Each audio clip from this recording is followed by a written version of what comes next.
22 मार्च से 1 वीक के लिए इंडिया में कोई भी इंटरनेशनल फ्लाइट नहीं लैंड करेगी। क्या? तुझे कैसे पता? हेलो ऐप से। देख, ये है हेलो ऐप। जैसे ही आप हेलो ऐप डाउनलोड करते हो, उस पर सर्च बार में हेलो ट्रेंड्स मिलेंगे, जिसमें सभी ट्रेंडिंग न्यूज, वीडियोस, आर्टिकल्स मिलेंगे। उससे आप डे टू डे इन्फॉर्मेशन से अपडेट रह सकते हो। ये तो बहुत अच्छा ऐप है। मैं अभी डाउनलोड करके खुद को अपडेट करती हूँ।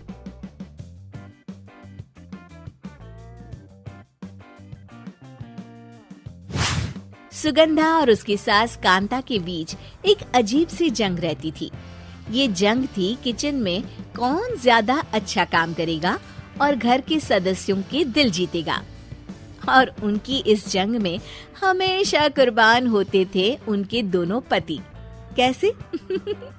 आइए देखते हैं इस किचन पॉलिटिक्स की कहानी में। एक दिन किचन में, माँ जी, आज मैं बना रही हूँ मेथी की सब्जी। इस खाने से घर वालों के पेट की सारी समस्या खत्म हो जाएगी। और मैं बना रही हूँ तड़के वाली छाछ, जिसे पीते ही गैस की समस्या कभी नहीं होगी। दोनों अपने अपने खाने को लेकर टेबल पर पहुँच जाती हैं। तभी सुगंधा के ससुर उसकी बनाई सब्जी की तारीफ कर देते हैं। अरे वाह, मेथी की सब्जी भी बनी है, बड़ी ही स्वादिष्ट है। वाह बहू वाह। अरे बहू, लेकिन इसमें इतनी सारी मेथी बर्बाद करने की क्या जरूरत थी?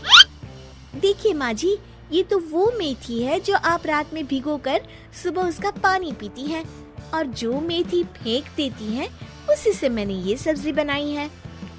अरे वाह बहू, तुमने तो बड़ा ही समझदारी का काम किया। बस अब क्या था। कांता जी का तो मानो ये सुनकर खून ही सूख गया। वो फैसला कर लेती है कि किसी भी तरह वो अपने खाने की तारीफ लेकर ही रहेगी और सुगंधा को किचन में उसकी कमियां गिनाएगी। कांता फ्रिज खोलकर देख रही होती है और फिर सुगंधा से कहती है, अरे बहू, ये क्या, पूरा फ्रिज गंदा पड़ा है। तभी वहाँ सुगंधा का पति आ जाता है।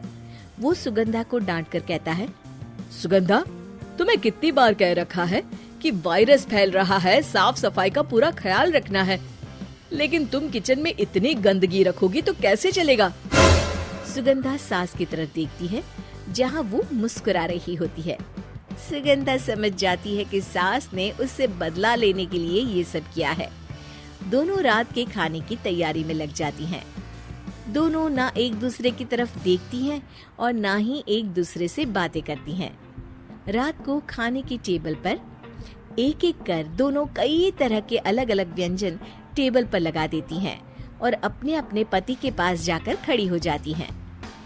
अरे खाइए जी खाइए, मैंने बड़ी मेहनत से बनाया है। प्लेट में वो खाना डालती हैं। सुगंधा भी दोनों की प्लेट में खाना डालते हुए कहती है, बड़ी ही मेहनत लगी है इस खाने को बनाने में। हाँ, दोनों को ना चाहते हुए भी सारा खाना खाना पड़ता है। कहीं दही तो कहीं मलाई तो कहीं मसाला। और इन सब के बाद दोनों बड़ी ही मुश्किल से अपने कमरे में सोने जाते हैं। लेकिन अगली सुबह सुगंधा का पति चिल्ला रहा होता है, हाय रे, हाय मेरा तो पेट खराब हो गया। हाय माँ, बहुत दर्द हो रहा है। तो वहीं कांता के कमरे से भी कुछ ऐसी ही आवाज आने लगती है। हे भगवान, इस सास बहू की लड़ाई हमारी जान लेकर रहेगी। जाओ कोई डॉक्टर को बुला कर लाओ। डॉक्टर आते हैं। दोनों को देखकर कांता और सुगंधा से कहती हैं, देखिए, आप दोनों इन्हें खाने में हल्का ही दीजिएगा। हो सके तो रात का खाना जल्दी खाया करे और वॉक किया करे। इतना कहकर डॉक्टर वहाँ से चले जाते हैं। जिसके बाद एक बार फिर से दोनों बहुएं किचन में जाती हैं और खाना बनाने में लग जाती हैं। रात में खाने के टेबल पर दोनों एक बार फिर से खाना लगाने लगती है। पापा जी, मैंने ये पतली मूंग की दाल की खिचड़ी के साथ ये पापड़ और पुदीने की चटनी भी बनाई है।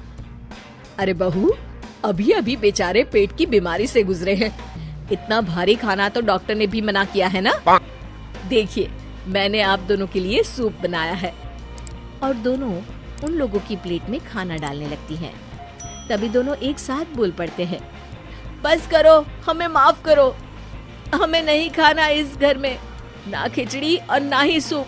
हम इंसान हैं, एक वक्त में एक ही खाना खा सकते हैं। बस करो, हमें माफ करो, हमें नहीं खाना इस घर में। ना खिचड़ी और ना ही सूप। हम इंसान हैं, एक वक्त में एक ही खाना खा सकते हैं। इतना कहकर वो दोनों वहां से चले जाते हैं। कहानी का अंत। आप लोग उम्मीद कर रहे होंगे कि अंत में सब ठीक हो जाएगा। नहीं जनाब, अगर सास बहू के बीच सब ठीक हो जाए तो आप ये सीरीज देखे ही क्यों? तो मजा लीजिए इस चैनल में सास बहू से जुड़ी कहानियों का, क्योंकि ये ऐसा रिश्ता है जिसकी मिठास उसकी खटास में हमेशा ज्यादा ही रहती है।